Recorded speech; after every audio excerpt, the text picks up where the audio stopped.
نادان لوگ ضرور کہیں گے انہیں کیا ہوا کہ پہلے یہ جس قبلے کی طرف رخ کر کے نماز پڑھتے تھے اس سے یکا یک پھر گئے۔ اے نبی علیہ الصلاۃ والسلام ان سے کہو مشرق اور مغرب سب اللہ کے ہیں، اللہ جسے چاہتا ہے سیدھی راہ دکھا دیتا ہے، اور اسی طرح ہم نے تمہیں ایک امت وسط بنایا ہے تاکہ تم دنیا کے لوگوں پر گواہ ہو اور رسول تم پر گواہ ہو۔ پہلے جس طرف تم رخ کرتے تھے اس کو ہم نے صرف یہ دیکھنے کے لیے قبلہ مقرر کیا تھا کہ کون رسول اللہ صلی اللہ علیہ وسلم کی پیروی کرتا ہے اور کون الٹا پھر جاتا ہے۔ یہ معاملہ تھا تو بڑا سخت، مگر ان لوگوں کے لیے کچھ بھی سخت نہ ثابت ہوا جو اللہ کی ہدایت سے فیضیاب تھے۔ اللہ تمہارے اس ایمان کو ہرگز ضائع نہ کرے گا، یقین جانو کہ وہ لوگوں کے حق میں نہایت شفیق اور رحیم ہے۔ اے نبی، یہ تمہارے منہ کا بار بار آسمان کی طرف اٹھنا ہم دیکھ رہے ہیں، لو ہم اسی قبلے کی طرف تمہیں پھیرے دیتے ہیں جسے تم پسند کرتے ہو۔ مسجد حرام کی طرف رخ پھیر دو، اب جہاں کہیں تم ہو اسی کی طرف منہ کر کے نماز پڑھا کرو۔ یہ لوگ جنہیں کتاب دی گئی تھی خوب جانتے ہیں کہ تحویل قبلہ کا یہ حکم ان کے رب ہی کی طرف سے ہے اور برحق ہے، مگر اس کے باوجود جو کچھ یہ کر رہے ہیں اللہ اس سے غافل نہیں ہے۔ تم ان اہل کتاب کے پاس خواہ کوئی نشانی لے آؤ، ممکن نہیں کہ یہ تمہارے قبلے کی پیروی کرنے لگے، اور نہ تمہارے لیے یہ ممکن ہے کہ ان کے قبلے کی پیروی کرو، اور ان میں سے کوئی گروہ بھی دوسرے کے قبلے کی پیروی کے لیے تیار نہیں ہے۔ اور اگر تم نے اس علم کے بعد جو تمہارے پاس آ چکا ہے ان کی خواہشات کی پیروی کی تو یقیناً تمہارا شمار ظالموں میں ہوگا۔ جن لوگوں کو ہم نے کتاب دی ہے وہ اس مقام کو یعنی جسے قبلہ بنایا گیا ہے ایسا پہچانتے ہیں جیسا اپنی اولاد کو پہچانتے ہیں، مگر ان میں سے ایک گروہ جانتے بوجھتے حق کو چھپا ہے۔ یہ قطعی ایک امر حق ہے تمہارے رب کی طرف سے، لہٰذا اس کے متعلق تم ہرگز کسی شک میں نہ پڑو۔ ہر ایک کے لیے ایک رخ ہے جس کی طرف وہ مڑتا ہے، پس تم بھلائیوں کی طرف سبقت کرو۔ جہاں بھی تم ہوگے اللہ تمہیں پالے گا، اس کی قدرت سے کوئی چیز باہر نہیں۔ تمہارا گزر جس مقام سے بھی ہو وہیں سے اپنا رخ یعنی نماز کے وقت مسجد حرام کی طرف پھیر دو، کیونکہ یہ تمہارے رب کا بالکل برحق فیصلہ ہے، اور اللہ تم لوگوں کے اعمال سے بے خبر نہیں ہے۔ اور جہاں سے بھی تمہارا گزر ہو اپنا رخ مسجد حرام ہی کی طرف پھیرا کرو، اور جہاں بھی تم ہو اسی کی طرف منہ کر کے نماز پڑھو تاکہ لوگوں کو تمہارے خلاف کوئی حجت نہ ملے۔ ہاں، ان میں سے جو ظالم ہیں ان کی زبان کسی حال میں بند نہ ہوگی، تو ان سے تم نہ ڈرو بلکہ مجھ سے ڈرو، اور اس لیے کہ میں تم پر اپنی نعمت پوری کر دوں، اور اس توقع پر کہ میرے اس حکم کی پیروی سے تم اسی طرح فلاح کا راستہ پاؤ گے جس طرح یعنی تمہیں اس چیز سے فلاح نصیب ہوئی کہ ہم نے تمہارے درمیان خود تم میں سے ایک رسول بھیجا جو تمہیں ہماری آیات سناتا ہے، تمہاری زندگیوں کو سنوارتا ہے، تمہیں کتاب اور حکمت کی تعلیم دیتا ہے، اور تمہیں وہ باتیں سکھاتا ہے جو تم نہ جانتے تھے۔ لہٰذا تم مجھے یاد رکھو، میں تمہیں یاد رکھوں گا، اور میرا شکر ادا کرو، کفر ان نعمت نہ کرو۔ اے لوگو جو ایمان لائے ہو، صبر اور نماز سے مدد لو، اللہ صبر کرنے والوں کے ساتھ ہے۔ اور جو لوگ اللہ کی راہ میں مارے جائے انہیں مردہ نہ کہو، ایسے لوگ تو حقیقت میں زندہ ہیں مگر تمہیں ان کی زندگی کا شعور نہیں ہوتا، اور ہم ضرور تمہیں خوف و خطر، فاقہ کشی، جان و مال کے نقصانات اور آمدنیوں کے گھاٹے میں مبتلا کر کے تمہاری آزمائش کریں گے۔ ان حالات میں جو لوگ صبر کریں اور جب کوئی مصیبت پڑے تو کہے کہ ہم اللہ ہی کے ہیں اور اللہ ہی کی طرف ہمیں پلٹ کر جانا ہے، انہیں خوشخبری دے دو، ان پر ان کے رب کی طرف سے بڑی عنایات ہوں گی، اس کی رحمت ان پر سایہ کرے گی، اور ایسے ہی لوگ راست رو ہیں۔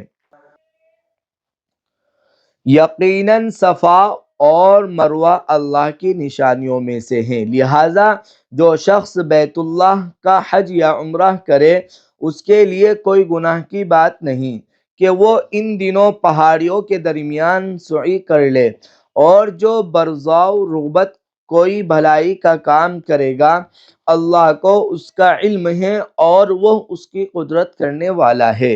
جو لوگ ہماری نازل کی ہوئی روشن تعلیمات اور ہدایات کو چھپاتے ہیں، درآں حالیہ کا ہم انہیں سب انسانوں کی رہنمائی کے لیے اپنی کتاب میں بیان کر چکے ہیں۔ یقین جانو کہ اللہ بھی ان پر لعنت کرتا ہے اور تمام لعنت کرنے والے بھی ان پر لعنت بھیجتے ہیں۔ البتہ جو اس روش سے باز آ جائے اور اپنے طرز عمل کی اصلاح کر لے اور جو کچھ چھپاتے تھے اسے بیان کرنے لگے، ان کو میں معاف کر دوں گا، اور میں بڑا درگزر کرنے والا اور رحم کرنے والا ہوں۔ جن لوگوں نے کفر کا رویہ اختیار کیا اور کفر کی حالت ہی میں جان دی، ان پر اللہ اور فرشتوں اور تمام انسانوں کی لعنت ہے۔ اسی لعنت زدگی کی حالت میں وہ ہمیشہ رہیں گے، نہ ان کی سزا میں تخفیف ہوگی اور نہ انہیں پھر کوئی دوسری مہلت دی جائے گی۔ تمہارا خدا ایک ہی خدا ہے، اس رحمان اور رحیم کے سوا کوئی اور خدا نہیں ہے۔ اس حقیقت کو پہچاننے کے لیے اگر کوئی نشانی اور علامت درکار ہے تو جو لوگ عقل سے کام لیتے ہیں ان کے لیے آسمانوں اور زمین کی ساخت میں رات اور دن کی فہیم ایک دوسرے کے بعد آنے میں، ان کشتیوں میں جو انسان کے نفع کی چیزیں لیے ہوئے دریاؤں اور سمندروں میں چلتی پھرتی ہے، بارش کے اس پانی میں جسے اللہ اوپر سے برساتا ہے، پھر اس کے ذریعے سے مردہ زمین کو زندگی بخشتا ہے، اور اپنے اسی انتظام کی بدولت زمین میں ہر قسم کی جاندار مخلوق کو پھیلاتا ہے، ہواؤں کی گردش میں اور ان بادلوں میں جو آسمان اور زمین کے درمیان تابع فرمان بنا کر رکھے گئے ہیں۔ بے شمار نشانیاں ہیں، مگر وحدت خداوندی پر دلالت کرنے والے ان کھلے کھلے آثار کے ہوتے ہوئے بھی کچھ لوگ ایسے ہیں جو اللہ کے سوا دوسروں کو اس کا ہمسر اور مد مقابل بناتے ہیں، اور ان کے ایسے گرویدہ ہیں جسے اللہ کے ساتھ گرویدگی ہونی چاہیے، حالانکہ ایمان رکھنے والے لوگ سب سے بڑھ کر اللہ کو محبوب رکھتے ہیں۔ کاش جو کچھ عذاب کو سامنے دیکھ کر انہیں سوچنے والا ہے وہ آج ہی ان ظالموں کو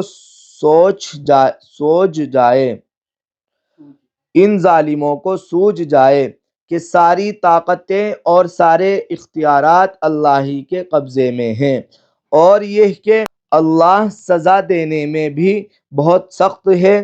جب وہ سزا دے گا اس وقت کیفیت یہ ہوگی کہ وہی پیشوا اور رہنما جن کی دنیا میں پیروی کی گئی تھی اپنے پیرووں سے بے تعلقی ظاہر کریں گے مگر سزا پا کر رہیں گے، اور ان کے سارے اسباب وسائل کا سلسلہ کٹ جائے گا، اور وہ لوگ جو دنیا میں ان کی پیروی کرتے تھے کہیں گے کہ کاش ہم کو پھر ایک موقع دیا جاتا۔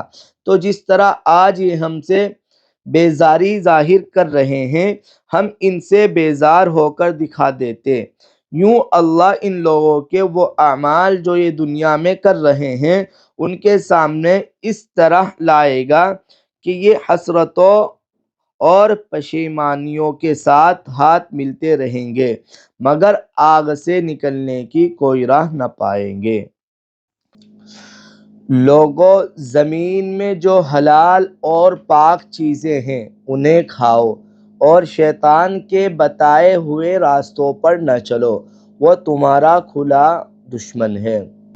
تمہیں بدی اور فحش کا حکم دیتا ہے اور یہ سکھاتا ہے کہ تم اللہ کے نام پر وہ باتیں کہو جن کے متعلق تمہیں علم نہیں ہے کہ وہ اللہ نے فرمائی ہے۔ ان سے جب کہا جاتا ہے کہ اللہ نے جو احکام نازل کیے ہیں ان کی پیروی کرو، تو جواب دیتے ہیں کہ ہم تو اسی طریقے کی پیروی کریں گے جس پر ہم نے اپنے باپ دادا کو پایا ہے۔ اچھا، اگر ان کے باپ دادا نے عقل سے کچھ بھی کام نہ لیا ہو اور راہ راست نہ پائی ہو تو کیا پھر بھی یہ انہی کی پیروی کیے چلے جائیں گے؟ یہ لوگ جنہوں نے خدا کے بتائے ہوئے طریقے پر چلنے سے انکار کر دیا ہے، ان کی حالت بالکل ایسی ہے جیسے چرواہا جانوروں کو پکارتا ہے اور وہ ہانک پکار کی صدا کے سوا کچھ نہیں سنتے۔ یہ بہرے ہیں، گنگے ہیں، اندھے ہیں، اس لیے کوئی بات ان کی سمجھ میں نہیں آتی۔ اے لوگو جو ایمان لائے ہو، اگر تم حقیقت میں اللہ ہی کی بندگی کرنے والے ہو تو جو پاک چیزیں ہم نے تمہیں بخشی ہے انہیں بے تکلف کھاؤ اور اللہ کا شکر ادا کرو۔ اللہ کی طرف سے اگر کوئی پابندی تم پر ہے تو وہ یہ ہے کہ مردار نہ کھاؤ، خون سے اور سور کے گوشت سے پرہیز کرو، اور کوئی ایسی چیز نہ کھاؤ جس پر اللہ کے سوا کسی اور کا نام لیا گیا ہو۔ ہاں، جو شخص مجبوری کی حالت میں ہو اور وہ ان میں سے کوئی چیز کھا لے بغیر اس کے کہ وہ قانون شکنی کا ارادہ رکھتا ہو یا ضرورت کی حد سے تجاوز کرے تو اس پر کچھ گناہ نہیں، اللہ بخشنے والا اور رحم کرنے والا ہے۔ حق یہ ہے کہ جو لوگ ان احکام کو چھپاتے ہیں جو اللہ نے اپنی کتاب میں نازل کیے ہیں اور تھوڑے سے دنیاوی فائدوں پر انہیں بھینٹ چڑھاتے ہیں، وہ دراصل اپنے پیٹ آگ سے بھر رہے ہیں۔ قیامت کے روز اللہ ہرگز ان سے بات نہ کرے گا، نہ انہیں پاکیزہ ٹھہرائے گا، اور ان کے لیے دردناک سزا ہے۔ یہ وہ لوگ ہیں جنہوں نے ہدایت کے بدلے ضلالت خریدی اور مغفرت کے بدلے عذاب مول لیا ہے۔ کیسا عجیب ہے ان کا حوصلہ کہ جہنم کا عذاب برداشت کرنے کے لیے تیار ہیں۔ یہ سب کچھ اس وجہ سے ہوا کہ اللہ نے تو ٹھیک ٹھیک حق کے مطابق کتاب نازل کی تھی، مگر جن لوگوں نے کتاب میں اختلافات نکالے وہ اپنے جھگڑوں میں حق سے بہت دور نکل گئے۔ نیکی یہ نہیں ہے کہ تم نے اپنے چہرے مشرق کی طرف کر لیے یا مغرب کی طرف، بلکہ نیکی یہ ہے کہ آدمی اللہ کو اور یوم آخر اور ملائکہ کو اور اللہ کی نازل کی ہوئی کتاب اور اس کے پیغمبروں کو دل سے ماننے، اور اللہ کی محبت میں اپنا دل پسند مال رشتہ داروں اور یتیموں پر، مسکینوں اور مسافروں پر مدد کے لیے ہاتھ پھیلانے والوں پر اور غلاموں کی رہائی پر خرچ کرے، نماز قائم کرے اور زکوٰۃ دے، اور نیک وہ لوگ ہیں کہ جب عہد کرے تو اسے وفا کرے، اور تنگی و مصیبت کے وقت میں اور حق و باطل کی جنگ میں صبر کرے۔ یہی راست باز لوگ اور یہی لوگ متقی ہیں۔ اے لوگو جو ایمان لائے ہو، تمہارے لیے قتل کے مقدموں میں قصاص کا حکم لکھ دیا گیا ہے۔ آزاد آدمی نے قتل کیا ہو تو اس آزاد ہی سے بدلہ لیا جائے۔ غلام قاتل ہو تو وہ غلام ہی قتل کیا جائے، اور عورت اس جرم کی مرتب ہو تو اس عورت ہی سے قصاص لیا جائے۔ ہاں، اگر کسی قاتل کے ساتھ اس کا بھائی کچھ نرمی کرنے کے لیے تیار ہو تو معروف طریقے کے مطابق خوں بہا کا تصفیہ ہونا چاہیے، اور قاتل کو لازم ہے کہ راستی کے ساتھ خوں بہا ادا کرے۔ یہ تمہارے رب کی طرف سے تخفیف اور رحمت ہے۔ اس پر بھی جو زیادتی کرے اس کے لیے دردناک سزا ہے۔ عقل و خرد رکھنے والو، تمہارے لیے قصاص میں زندگی ہے۔ امید ہے کہ تم اس قانون کے خلاف ورزی سے پرہیز کرو گے۔ تم پر فرض کیا گیا ہے کہ جب تم میں سے کسی کی موت کا وقت آئے اور وہ اپنے پیچھے مال چھوڑ رہا ہو تو والدین اور رشتہ داروں کے لیے معروف طریقے سے وصیت کرے۔ یہ حق ہے متقی لوگوں پر۔ پھر جنہوں نے وصیت سنی اور بعد میں اسے بدل ڈالا تو اس کا گناہ ان بدلنے والوں پر ہوگا۔ اللہ سب کچھ سنتا اور جانتا ہے۔ البتہ جس کو یہ اندیشہ ہو کہ وصیت کرنے والے نے نادانستہ یا قصداً حق تلفی کی ہے، اور پھر معاملے سے تعلق رکھنے والوں کے درمیان وہ صلح کرے تو اس پر کچھ گناہ نہیں ہے۔ اللہ بخشنے والا اور رحم فرمانے والا ہے۔ اے لوگو جو ایمان لائے ہو، تم پر روزے فرض کر دیے گئے ہیں جس طرح تم سے پہلے انبیاء پر فرض کیے گئے تھے۔ اس سے توقع ہے کہ تم میں تقوی کی صفت پیدا ہوگی۔ چند مقرر دنوں کے روزے ہیں۔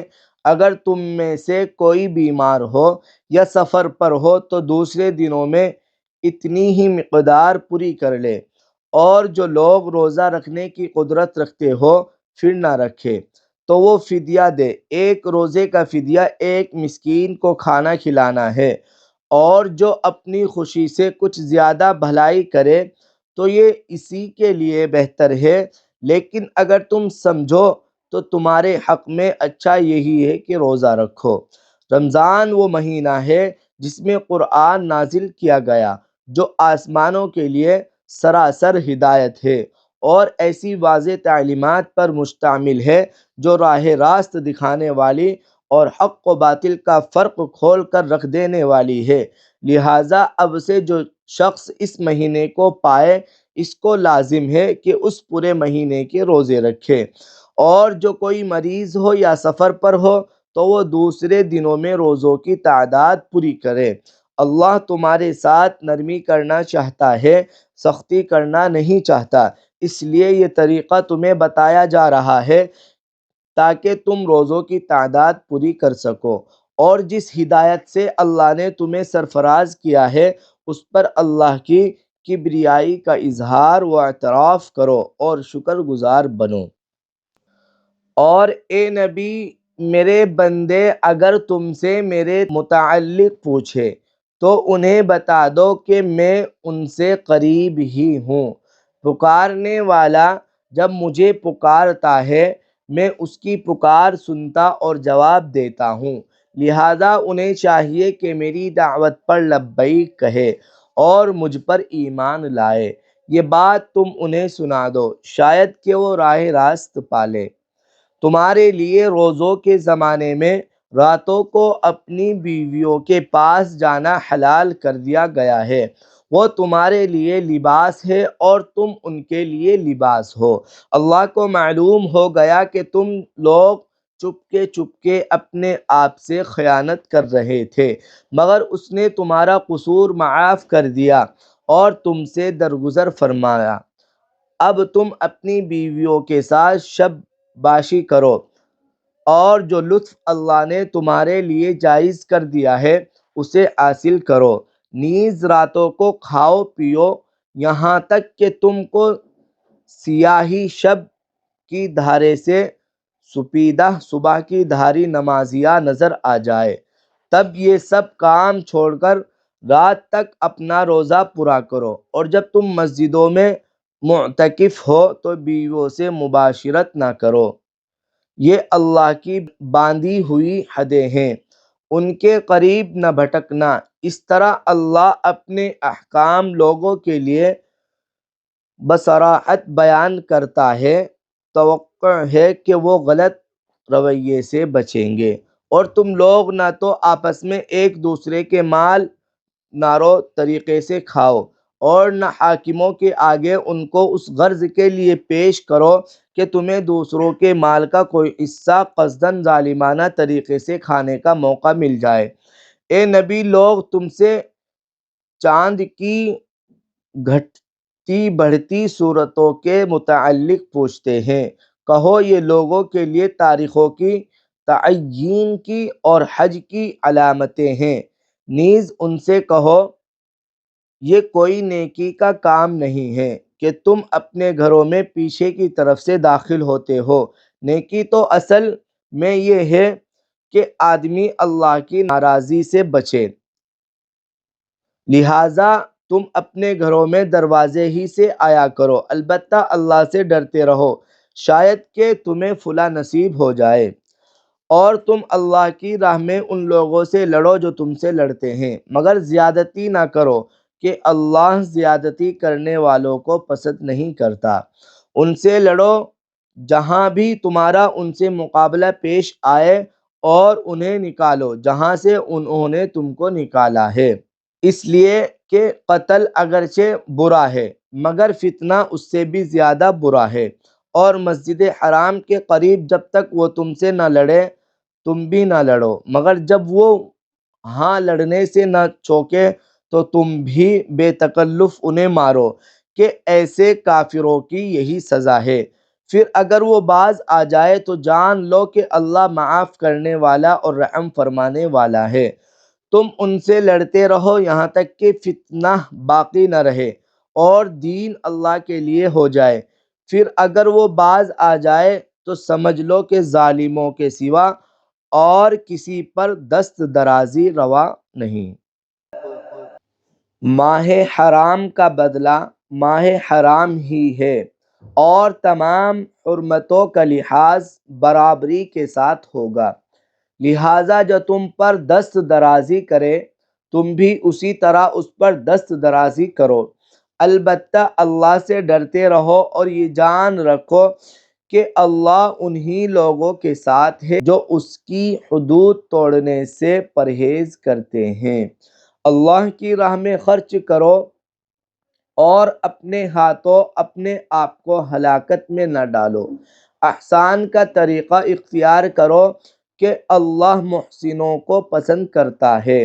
اللہ کی خوشنودی کے لیے جب حج اور عمرے کی نیت کرو تو اسے پورا کرو، اور اگر کہیں گھر جاؤ تو جو قربانی میسر آئے اللہ کی جناب میں پیش کرو، اور اپنے سر نہ موڑو جب تک کہ قربانی اپنی جگہ نہ پہنچ جائے، مگر جو شخص مریض ہو یا جس کے سر میں کوئی تکلیف ہو اور اس بنا پر اپنا سر منڈوا لے تو اسے چاہیے کہ فدیے کے طور پر روزے رکھے یا صدقہ دے یا قربانی کرے۔ پھر اگر تمہیں امن نصیب ہو جائے اور تم حج سے پہلے مکے پہنچ جاؤ، جو شخص تم میں سے حج کا زمانہ آنے تک عمرے کا فائدہ اٹھائے وہ حسب مقدور قربانی دے، اور اگر قربانی میسر نہ ہو تو 3 روزے حج کے زمانے میں اور 7 گھر پہنچ کر اس طرح پورے 10 روزے رکھ لے۔ یہ رعایت ان لوگوں کے لیے ہے جن کے گھر مسجد حرام کے قریب نہ ہو۔ اللہ کے ان احکام کے خلاف ورزی سے بچو اور خوب جان لو کہ اللہ سخت سزا دینے والا ہے۔ حج کے مہینے سب کو معلوم ہے، جو شخص ان مقررہ مہینوں میں حج کی نیت کرے اسے خبردار رہنا چاہیے کہ حج کے دوران میں اس سے کوئی شہوانی فعل، کوئی بدعملی، کوئی لڑائی جھگڑے کی بات سرزد نہ ہو، اور جو نیک کام تم کرو گے وہ اللہ کے علم میں ہوگا۔ سفر حج کے لیے زاد راہ ساتھ لے جاؤ، اور سب سے بہتر زاد راہ پرہیزگاری ہے۔ پس اے ہوش مندو، میری نافرمانی سے پرہیز کرو، اور اگر حج کے ساتھ ساتھ تم اپنے رب کا فضل بھی تلاش کرتے جاؤ تو اس میں کوئی مضائقہ نہیں۔ پھر جب عرفات سے چلو تو مزدلفہ کے پاس ٹھہر کر اللہ کو یاد کرو، اور اس طرح یاد کرو جس کی ہدایت اس نے تمہیں کی ہے، ورنہ اس سے پہلے تو تم لوگ بھٹکے ہوئے تھے۔ پھر جہاں سے اور سب لوگ پلٹتے ہیں وہیں سے تم بھی پلٹو، اور اللہ سے معافی چاہو، یقیناً وہ معاف کرنے والا اور رحم فرمانے والا ہے۔ پھر جب اپنے حج کے ارکان ادا کر چکو تو جس طرح پہلے اپنے آبا و اجداد کا ذکر کرتے تھے اس طرح اب اللہ کا ذکر کرو، بلکہ اس سے بھی بڑھ کر، مگر اللہ کو یاد کرنے والے لوگوں میں بھی بہت فرق ہے۔ ان میں سے کوئی تو ایسا ہے جو کہتا ہے کہ اے ہمارے رب، ہمیں دنیا ہی میں سب کچھ دے دے، ایسے شخص کے لیے آخرت میں کوئی حصہ نہیں۔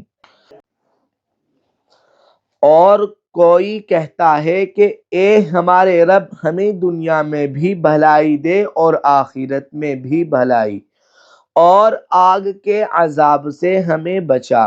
ایسے لوگ اپنی کمائی کے مطابق دونوں جگہ حصہ پائیں گے، اور اللہ کو حساب چکاتے کچھ دیر نہیں لگتی۔ یہ گنتی کے چند روز ہیں جو تمہیں اللہ کی یاد میں بسر کرنے چاہیے۔ پھر جو کوئی جلدی کر کے 2 ہی دن میں واپس ہو گیا تو کوئی حرج نہیں، اور جو کچھ دیر زیادہ ٹھہر کر پلٹا تو بھی کوئی حرج نہیں، بشرطے کہ یہ دن اس نے تقوی کے ساتھ بسر کیے ہوں۔ اللہ کی نافرمانی سے بچو اور خوب جان رکھو کہ ایک روز اس کے حضور میں تمہاری پیش ہی ہونے والی ہے۔ انسانوں میں کوئی تو ایسا ہے جس کی باتیں دنیا کی زندگی میں تمہیں بہت بھلی معلوم ہوتی ہے، اور اپنی نیتی پر وہ بار بار خدا کو گواہ ٹھہراتا ہے، مگر حقیقت میں وہ بدترین دشمن حق ہوتا ہے جو اسے اقتدار حاصل ہو جاتا ہے تو زمین میں اس کی ساری دوڑ دھوپ اس لیے ہوتی ہے کہ فساد پھیلائے، کھیتوں کو غارت کرے اور نسل انسانی کو تباہ کرے، حالانکہ اللہ جسے وہ گواہ بنا رہا تھا فساد کو ہرگز پسند نہیں کرتا۔ اور جب اس سے کہا جاتا ہے کہ اللہ سے ڈر تو اپنے وقار کا خیال اس کو گناہ پر جما دیتا ہے۔ ایسے شخص کے لیے تو بس جہنم ہی کافی ہے، اور وہ بہت بڑا ٹھکانہ ہے۔ دوسری طرف انسانوں ہی میں کوئی ایسا بھی ہے جو رضائے الہی کے طلب میں اپنی جان کھپا دیتا ہے، اور ایسے بندوں پر اللہ بہت مہربان ہے۔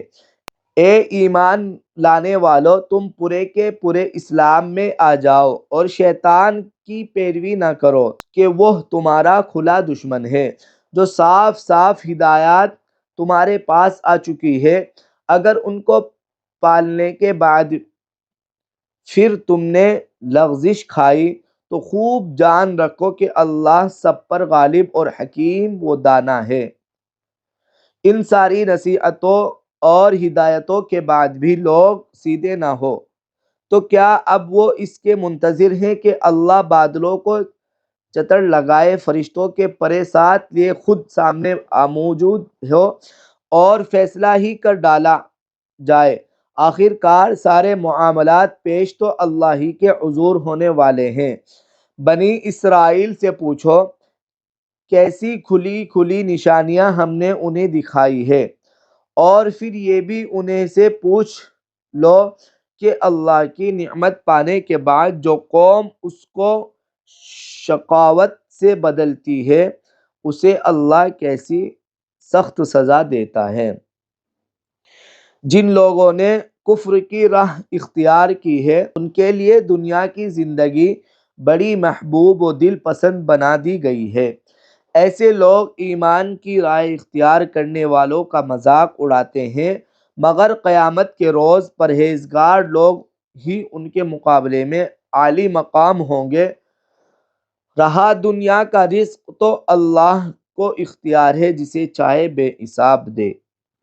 ابتدا میں سب لوگ ایک ہی طریقے پر تھے، پھر یہ حالت باقی نہ رہی اور اختلافات رونما ہوئے۔ تب اللہ نے نبی بھیجے جو راست روی پر بشارت دینے والے اور کجروی کے نتائج سے ڈرانے والے تھے، اور ان کے ساتھ کتاب برحق نازل کی تاکہ حق کے بارے میں لوگوں کے درمیان جو اختلافات رونما ہو گئے تھے ان کا فیصلہ کرے۔ اور ان اختلافات کے رونما ہونے کی وجہ یہ نہ تھی کہ ابتدا میں لوگوں کو حق بتایا نہیں گیا تھا، نہیں، اختلافات ان لوگوں نے کیا جنہیں حق کا علم دیا جا چکا تھا۔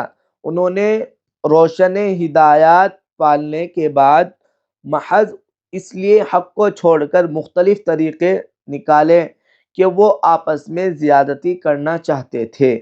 بس جو لوگ انبیاء پر ایمان لے آئے انہیں اللہ نے اپنے اذن سے اس حق کا راستہ دکھا دیا جس میں لوگوں نے اختلافات کیا تھا۔ اللہ جسے چاہتا ہے راہ راست دکھا دیتا ہے۔ پھر کیا تم لوگوں نے یہ سمجھ رکھا ہے کہ یوں ہی جنت کا داخلہ تمہیں مل جائے گا، حالانکہ ابھی تم پر وہ سب کچھ نہیں گزرا ہے جو تم سے پہلے ایمان لانے والوں پر گزر چکا ہے۔ ان پر سختیاں گزریں، مصیبتیں آئیں، ہلہ مارے گئے، حتیٰ کہ وقت کا رسول اور اس کے ساتھی اہل ایمان چیخ اٹھے کہ اللہ کی مدد کب آئے گی۔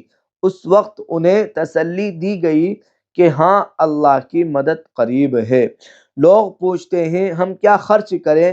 جواب دو کہ جو مال بھی تم خرچ کرو اپنے والدین پر، رشتہ داروں پر، یتیموں اور مسکینوں اور مسافروں پر خرچ کرو، اور جو بھلائی بھی تم کرو گے اللہ اس سے باخبر ہوگا۔ تمہیں جنگ کا حکم دیا گیا ہے اور وہ تمہیں ناگوار ہو سکتا ہے کہ ایک چیز تمہیں ناگوار ہو اور وہی تمہارے لیے بہتر ہو، اور ہو سکتا ہے کہ ایک چیز تمہیں پسند ہو اور وہی تمہارے لیے بری ہو۔ اللہ جانتا ہے تم نہیں جانتے۔ لوگ پوچھتے ہیں ماہ حرام میں لڑنا کیسا ہے؟ کہو اس میں لڑنا بہت برا ہے، مگر راہ خدا سے لوگوں کو روکنا اور اللہ سے کفر کرنا اور مسجد حرام کا راستہ خدا پرستوں پر بند کرنا اور حرم کے رہنے والوں کو وہاں سے نکالنا اللہ کے نزدیک اس سے بھی زیادہ برا ہے اور فتنہ خیزی سے شدید تر ہے۔ وہ تو تم سے لڑے ہی جائیں گے حتیٰ کہ اگر ان کا بس چلے تو تمہارے دین سے تم کو پھیر لے جائے، اور یہ خوب سمجھ لو کہ تم میں سے جو کوئی اپنے دین سے پھرے گا وہ کفر کی حالت میں جان دے گا، اس کے اعمال دنیا اور آخرت دونوں میں ضائع ہو جائیں گے۔ ایسے سب لوگ جہنمی ہیں اور ہمیشہ جہنم ہی میں رہیں گے، بخلاف اس کے جو لوگ ایمان لائے ہیں اور جنہوں نے خدا کی راہ میں اپنا گھر بار چھوڑا اور جہاد کیا اور رحمت الہی کے جائز امیدوار ہیں، اور اللہ ان کے لغزشوں کو معاف کرنے والا اور اپنی رحمت سے انہیں نوازنے والا ہے۔ پوچھتے ہیں شراب اور جوے کا کیا حکم ہے؟ کہو ان دونوں چیزوں میں بڑی خرابی ہے، اگرچہ ان میں لوگوں کے لیے کچھ منافع بھی ہے، مگر ان کا گناہ ان کے فائدے سے بہت زیادہ ہے۔ پوچھتے ہیں ہم راہ خدا میں کیا خرچ کریں؟ کہو جو کچھ تمہاری ضرورت سے زیادہ ہو۔ اس طرح اللہ تمہارے لیے صاف صاف احکام بیان کرتا ہے شاید کہ تم دنیا اور آخرت دونوں کی فکر کرو۔ پوچھتے ہیں یتیموں کے ساتھ کیا معاملہ کیا جائے؟ کہو جس طرز عمل میں ان کے لیے بھلائی ہو وہی اختیار کرنا بہتر ہے۔ اگر تم اپنا اور ان کا خرچ اور رہنا سہنا مشترک رکھو تو اس میں کوئی مضائقہ نہیں، آخر وہ تمہارے بھائی بند ہی تو ہیں۔ برائی کرنے والے اور بھلائی کرنے والے دونوں کا حال اللہ پر روشن ہے۔ اللہ چاہتا تو اس معاملے میں تم پر سختی کرتا، مگر وہ صاحب اختیار ہونے کے ساتھ صاحب حکمت بھی ہے۔ تم مشرک عورتوں سے ہرگز نکاح نہ کرنا جب تک کہ وہ ایمان نہ لے آئے۔ ایک مومن لونڈی مشرک شریف زادی سے بہتر ہے، اگرچہ وہ تمہیں بہت پسند ہو، اور اپنی عورتوں کے نکاح مشرک مردوں سے کبھی نہ کرنا جب تک وہ ایمان نہ لے آئے۔ ایک مومن غلام مشرک شریف سے بہتر ہے، اگرچہ وہ تمہیں بہت پسند ہو۔ یہ لوگ تمہیں آگ کی طرف بلاتے ہیں اور اللہ اپنے اذن سے تم کو جنت اور مغفرت کی طرف بلاتا ہے، اور وہ اپنے احکام واضح طور پر لوگوں کے سامنے بیان کرتا ہے۔ توقع ہے کہ وہ سبق لیں گے اور نصیحت قبول کریں گے۔ پوچھتے ہیں حیض کا کیا حکم ہے؟ کہو وہ ایک گندگی کی حالت ہے، اس میں عورتوں سے الگ رہو اور ان کے قریب نہ جاؤ جب تک کہ وہ پاک صاف نہ ہو جائے، پھر جب وہ پاک ہو جائے تو ان کے پاس جاؤ اس طرح جیسا کہ اللہ نے تم کو حکم دیا ہے۔ اللہ ان لوگوں کو پسند کرتا ہے جو بدی سے باز رہے اور پاکیزگی اختیار کرے۔ تمہاری عورتیں تمہاری کھیتیاں ہیں، تمہیں اختیار ہے جس طرح چاہو اپنی کھیتی میں جاؤ، مگر اپنے مستقبل کی فکر کرو اور اللہ کی ناراضی سے بچو۔ خوب جان لو کہ تمہیں ایک دن اس سے ملنا ہے، اور اے نبی جو تمہاری ہدایت کو مان لے انہیں فلاح وسعت کی خوشخبری دے دو۔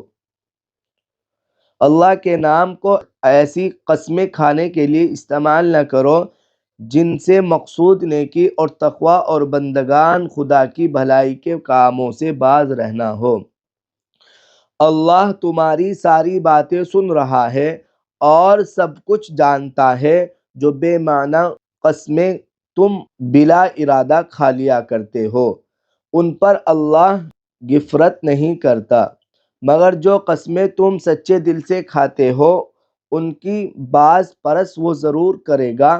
اللہ بہت درگزر کرنے والا اور بردبار ہے۔ جو لوگ اپنے عورتوں سے تعلق نہ رکھنے کی قسم کھا بیٹھتے ہیں ان کے لیے 4 مہینے کی مہلت ہے۔ اگر انہوں نے رجوع کر لیا تو اللہ معاف کرنے والا اور رحیم ہے، اور اگر انہوں نے طلاق ہی کی ٹھان لی ہو تو جانے رہے کہ اللہ سب کچھ سنتا اور جانتا ہے۔ جن عورتوں کو طلاق دی گئی ہو وہ 3 مرتبہ ایام ماہواری آنے تک اپنے آپ کو روکے رکھے، اور ان کے لیے یہ جائز نہیں کہ اللہ نے ان کے رحم میں جو کچھ خلق فرمایا ہو اسے چھپائے۔ انہیں ہرگز ایسا نہ کرنا چاہیے۔ اگر وہ اللہ اور روز آخر پر ایمان رکھتی ہیں، ان کے شوہر تعلقات درست کر لینے پر آمادہ ہو تو وہ اس عدت کے دوران میں انہیں پھر اپنی زوجیت میں واپس لے لینے کا حقدار ہے۔ عورتوں کے لیے بھی معروف طریقے پر ویسے ہی حقوق ہے جیسے مردوں کے حقوق ان پر ہیں، البتہ مردوں کو ان پر ایک درجہ حاصل ہے، اور سب پر اللہ غالب اقتدار رکھنے والا اور حکیم و دانا موجود ہے۔ طلاق دوبارہ ہے، پھر یا تو سیدھی طرح عورت کو روک لیا جائے یا بھلے طریقے سے اس کو رخصت کر دیا جائے، اور رخصت کرتے ہوئے ایسا کرنا تمہارے لیے جائز نہیں ہے کہ جو کچھ تم انہیں دے چکے ہو اس میں سے کچھ واپس لے لو۔ البتہ یہ صورت مستثنا ہے کہ زوجین کو اللہ کے حدود پر قائم نہ رہ سکنے کا اندیشہ ہو۔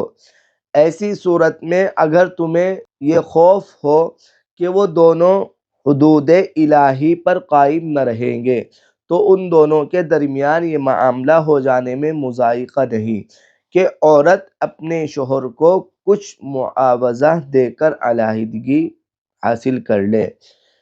یہ اللہ کی مقرر کردہ حدود ہیں، ان سے تجاوز نہ کرو، اور جو لوگ حدود الہی سے تجاوز کرے وہی ظالم ہے۔ پھر اگر 2 بار طلاق دینے کے بعد شوہر نے عورت کو تیسری بار طلاق دے دی تو وہ عورت پھر اس کے لیے حلال نہ ہوگی، الا یہ کہ اس کا نکاح کسی دوسرے شخص سے ہو اور وہ اسے طلاق دے دے۔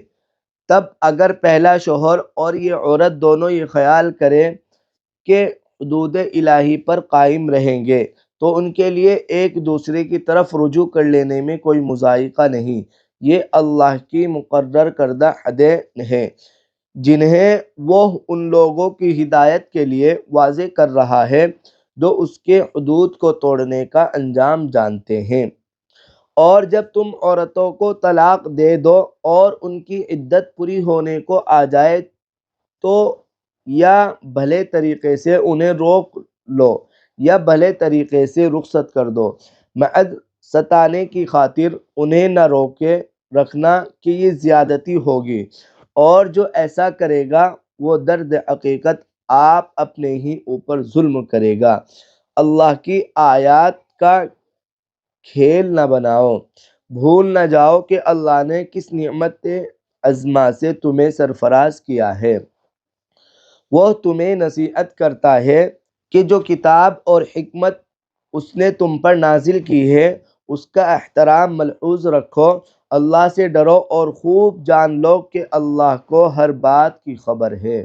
جب تم اپنی عورتوں کو طلاق دے چکے ہو اور وہ اپنی عدت پوری کر لے تو پھر اس میں مانع نہ ہو کہ وہ اپنے زیر تجویز شوہروں سے نکاح کر لے، جبکہ وہ معروف طریقے سے باہم مناکحت پر راضی ہو۔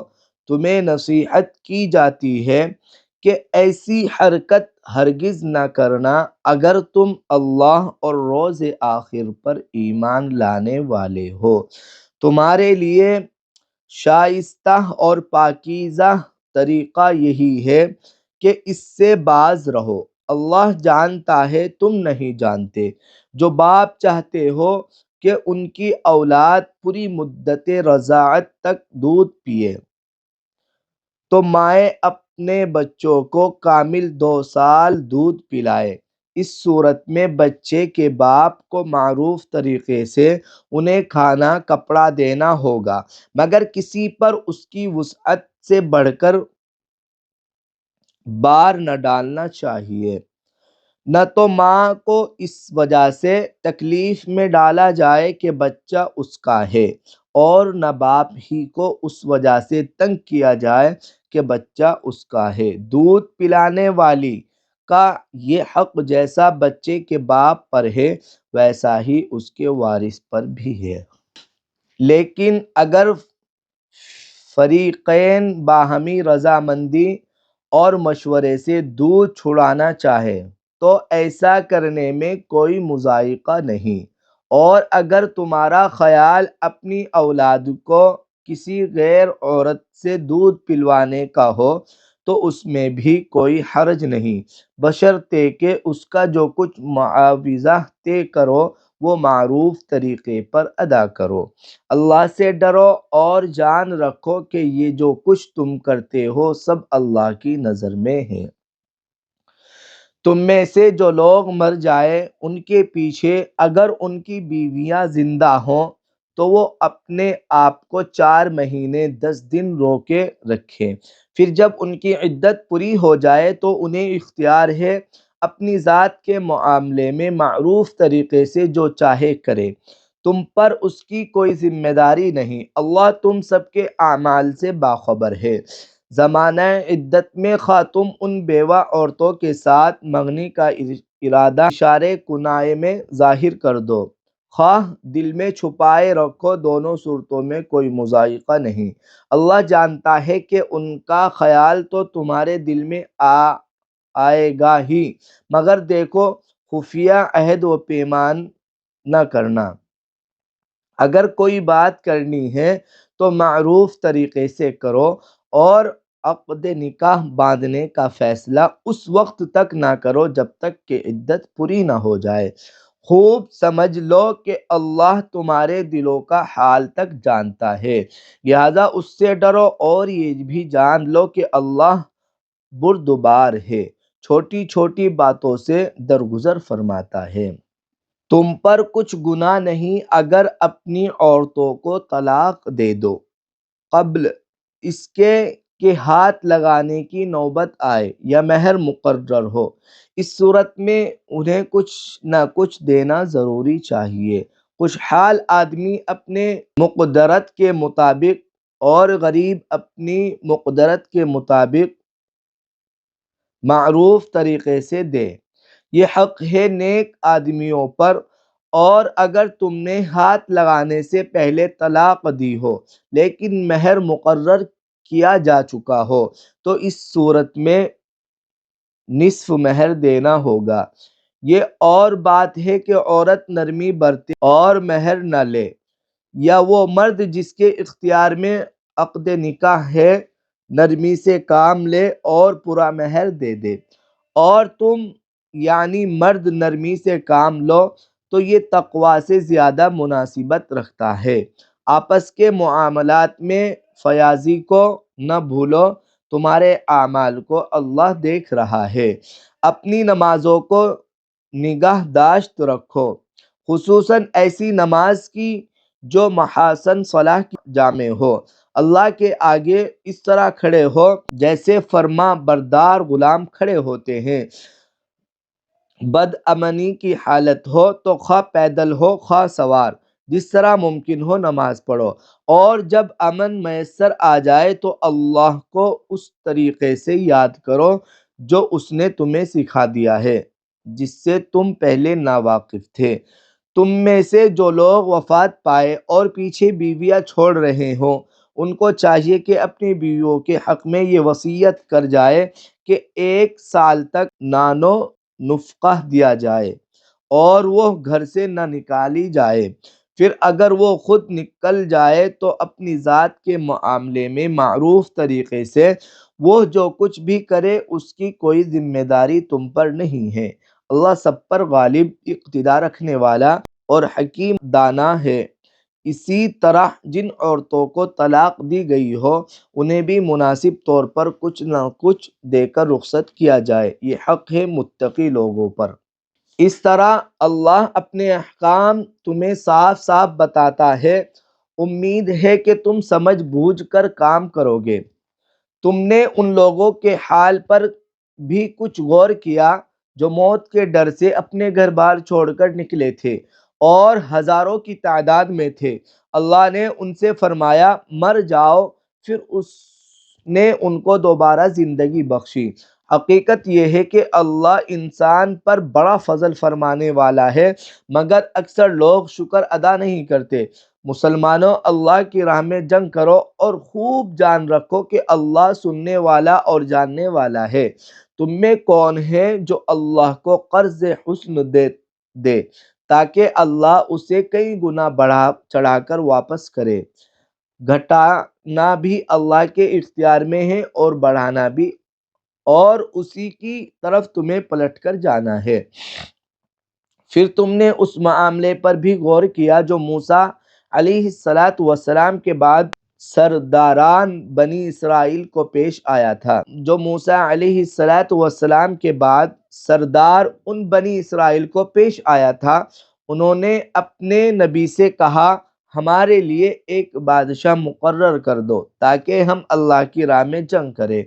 نبی نے پوچھا کہیں ایسا تو نہ ہوگا کہ تم کو لڑائی کا حکم دیا جائے اور پھر تم نہ لڑو؟ وہ کہنے لگے بھلا یہ کیسے ہو سکتا ہے کہ ہم راہ خدا میں نہ لڑیں؟ جبکہ ہمیں اپنے گھروں سے نکال دیا گیا ہے اور ہمارے بال بچے ہم سے جدا کر دیے گئے ہیں، مگر جب ان کو جنگ کا حکم دیا گیا تو ایک قلیل تعداد کے سوا وہ سب پیٹ موڑ گئے، اور اللہ ان میں سے ایک ایک ظالم کو جانتا ہے۔ ان کے نبی نے ان سے کہا کہ اللہ نے طالوت کو تمہارے لیے بادشاہ مقرر کیا ہے۔ یہ سن کر وہ بولے، ہم پر بادشاہ بننے کا وہ کیسے حقدار ہو گیا؟ اس کے مقابلے میں بادشاہی کے ہم زیادہ مستحق ہیں، وہ تو کوئی بڑا مالدار آدمی نہیں ہے۔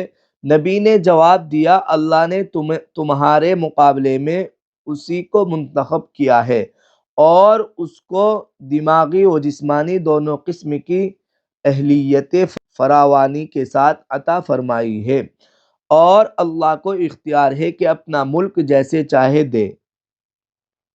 اللہ بڑی وسعت رکھتا ہے اور سب کچھ اس کے علم میں ہے۔ اس کے ساتھ ان کی نبی نے ان کو یہ بھی بتایا کہ خدا کی طرف سے اس کے بادشاہ مقرر ہونے کی علامت یہ ہے کہ اس کے عہد میں وہ صندوق تمہیں واپس مل جائے گا جس میں تمہارے رب کی طرف سے تمہارے لیے سکون قلب کا سامان ہے، جس میں آل موسیٰ اور آل ہارون کے چھوڑے ہوئے تبرکات ہے، اور جس کو اس وقت فرشتے سنبھالے ہوئے ہیں۔ اگر تم مومن ہو تو یہ تمہارے لیے بہت بڑی نشانی ہے۔ فلما فصل طالوت بالجنود قال إن الله مبتليكم بنهر فمن شرب منه فليس مني ومن لم يطعمه فإنه مني إلا من اغترف غرفة بيده فشربوا منه إلا قليلا منهم فلما جاوزه هو والذين آمنوا معه قالوا لا طاقة لنا اليوم بجالوت وجنوده قال الذين يظنون أنهم ملاقو الله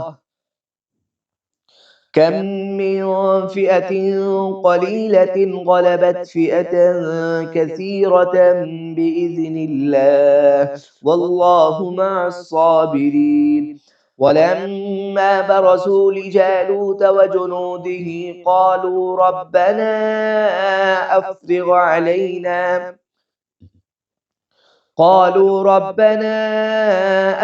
علينا صبرا وثبت أقدامنا وانصرنا على القوم الكافرين